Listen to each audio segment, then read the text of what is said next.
Hello. I'm Interweb Studios and today we ask Reddit what are some trade secrets from working in the industry. Yes, I'm making a part 2. I don't know what the title is called at the moment, but I might just do some lazy writing and put 2 at the end of the title. Anyways, a lot of these are quite interesting if not helpful, and I suggest you stick around until the end. With that, sit back and enjoy the video. Worked in high-end golf clubs for years. Almost all politicians register their handicap scores under a false name. The USGA handicap records are technically public information, and people would be pretty pissed if they knew how much time these guys actually spend playing golf. I've worked in high-end rugs. 1. If you own a hand-knotted rug, don't bother getting it professionally cleaned. If it's just wool, a pressure washer and some rug shampoo to it. Knotted rugs are super strong and can take it. I know someone who has a high-end cleaning business and this is what they do and charge a lot of money for this service. 2. 100% wool rugs that you see in stores IKEA, West Elm, Crate & Barrel, etc. are made with blended wool. Which is fine, but it is just lower quality wool and will shed. New Zealand wool is what you want and has to be advertised as such. 3. Hand-tufted rugs are okay if you can't spend more than like 2 or 3K for an 8x10. These rugs will have a fabric backing as the fibers are glued down in the back instead of knotted in place, so the fibers will come loose and they're likely made with blended wool. Don't spend thousands on a tufted rug. 4. Never buy a rug with viscose in it, also called banana silk or art silk. It may be okay for bedrooms or low traffic areas, but is a pain in the ass to clean. You can't spot clean a stain, you have to get the whole thing cleaned by a professional. It stains easily. Stains on wool can be spot cleaned. 5. Low on money? Your best bet may be a flat woven rug in wool. Flat weaves can be decently hard wearing. You can flip it because it looks identical on the other side, and are often thin enough and if small enough to fit can be thrown on the delicate cycle in the wash. Lots of flat weaves out there, they're popular and not so expensive. Don't buy polyester or machine-made rug, please. They tend to look like shit easier and are harder to clean. Now this is the kind of obscure interesting info I come to the internet for. Having a crew that can pass a drug test is not the same as having a drug-free crew. When one guy can pass a drug test, everyone can pass a drug test. My last job, I got, randomly, drug tested 3 times in that many weeks, as the company I worked for was more than 98% certain I was the only worker out of the 9 guys running the whole processing plant that could pass the test. All I'll say is wash the tops of your canned goods before opening them, folks. For the love of God, do it. Started doing this with drink cans after getting a particularly grimy 6-pack of beer once. Never thought about my tomatoes though, and I even worked at a food supply warehouse back in the day, so I should have known. Good tip. A lot of people in that post have never paid minimum wage to scrape rat shit pellets out of the crevice around the top of soda cans while restocking, and it shows. If a medical professional ever suggests you get a second opinion, e.g. a nurse at the doctor's office. It can be code for they are concerned about the quality of the medical care you are currently receiving. And that you really should get that second opinion. A nurse saved me by doing this, when the doctor blew off a positive result as a false positive, then did it again 6 months later. I'd probably be dead if it wasn't for her. And if the doctor has handled the first result properly, my quality of life would be much better. Thank you, nurse. The US military wastes an extraordinary amount of money, and not necessarily on weapons or personnel or anything like that. Every year, commanders must submit their total spending for the previous year. If they did not spend the granted amount, they lose it next year. So for example, if a commander is granted $5 million for his building but he only spends $4 million, his next budget will drop to $4 million. This results in commanders ordering expensive stuff in bulk, replacing good furniture and equipment, and enacting pointless construction projects such as a parking lot that they don't need.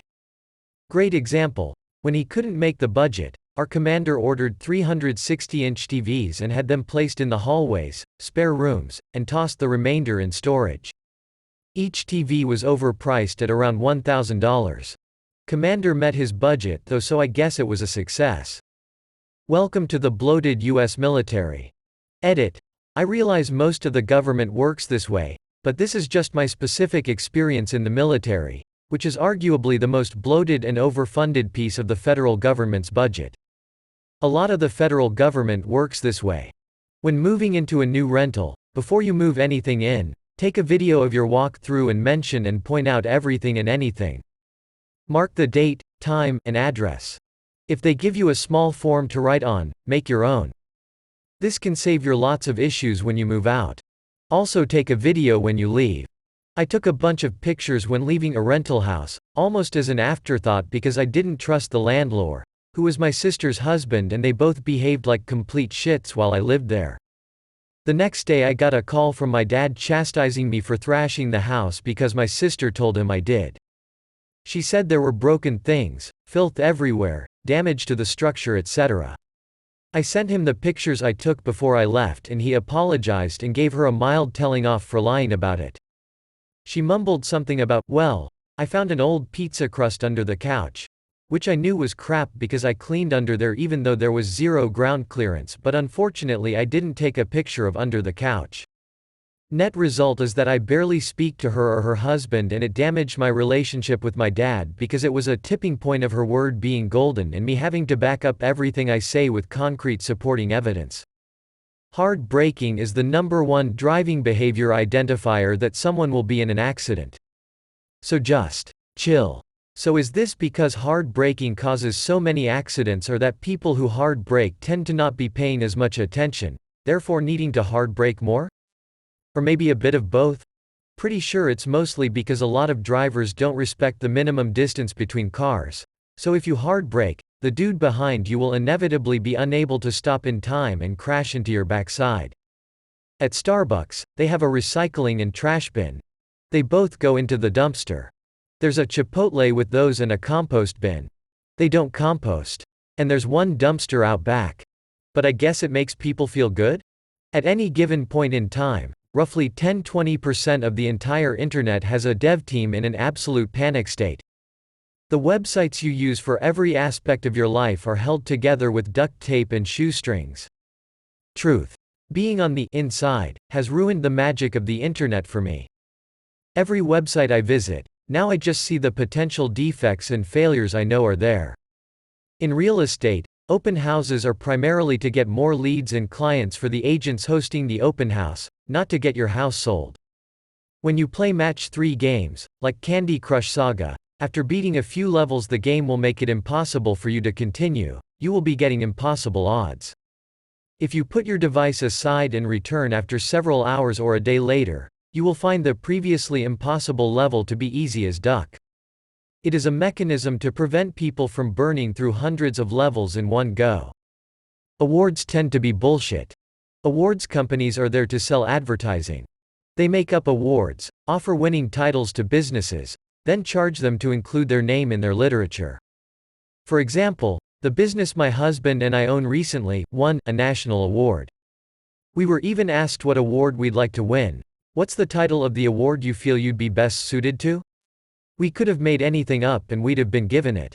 Best XYZ in the known universe. To receive a certificate, we need to pay them £70. For a trophy, it's £225. To have a quarter-page spread in their magazine, it's £650. For a featured article, we have to pay them £2,000. It's a load of bullshit.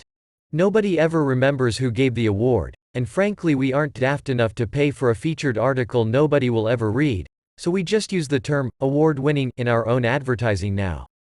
I don't know if there are still Who's Who books, but when I was in high school, grades 9–12 back in the 1970s, my homeroom teacher gave me some mail that was apparently sent to the school for me.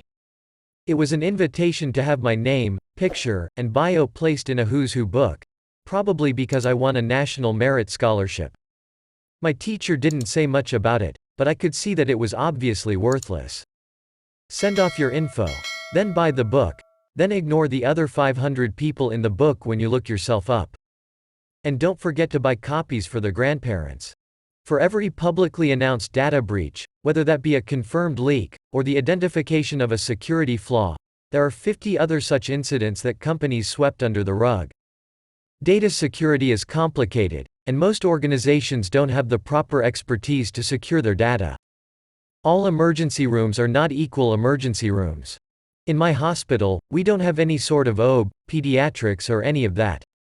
Whenever a kid comes in, or worse a baby, the nurses and doctors are all in a panic. Not because they're incompetent but because that's not what our hospital does regularly. Sure, we will stabilize to the best of our ability and we will immediately call the local children's hospital. But if you have a child, for example, in distress, and you have multiple hospitals nearby, try being aware beforehand which one is the best for yours or your child's needs. You don't want to rush into an ER where there isn't someone who can confidently and effectively treat you. If you are involuntarily kicked off a flight because of oversales, you can demand cash instead of a voucher. From what I have heard, if you volunteer your seat, you can possibly negotiate not only even more money but a hotel and/or meal. Airlines would rather do this than make someone mad by forcing them off the flight. My mom worked her magic once and offered our seats on an oversold flight for a voucher. The airline told her our tickets would be redeemable anywhere in America, so she said, "I'd like 6 tickets to Hawaii then," and I'll never forget the look on the clerk's face's lol. They argued with her for a bit, but eventually relented, and that's how I got a free trip to Hawaii. Love ya mom. Arcade crane games have knobs inside that let you control how strong the claw grabs. So you basically make the claw really weak strength, and then there's a setting in the motherboard to make the claw go full power after a certain amount of plays. Whatever the arcade or owner decides how often they want people to actually win. I grew up in a pretty small town and my favorite little mom and pop restaurant had a claw machine that would pay out pretty much every time. None of that sloppy floppy claw nonsense.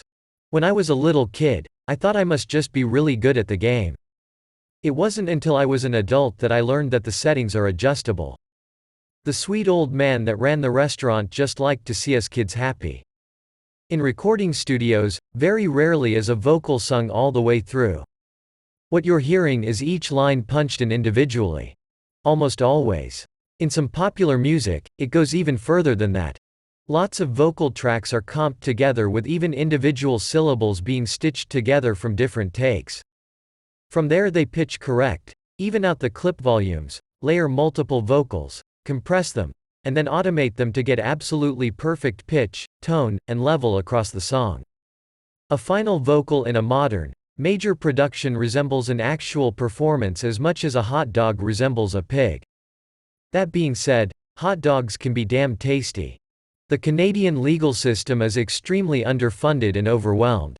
If you are being sued by the Crown government for a non-violent offense, you can literally filibuster the court into dropping your case, in some instances. It happens for violent crimes too. I, unfortunately, know a guy whose case got pushed back for so long due to COVID that they just dropped it. He did assault somebody. With that, I hope you enjoy the video. If you did, don't forget to like, subscribe and comment any industry acts you may have. Until next time.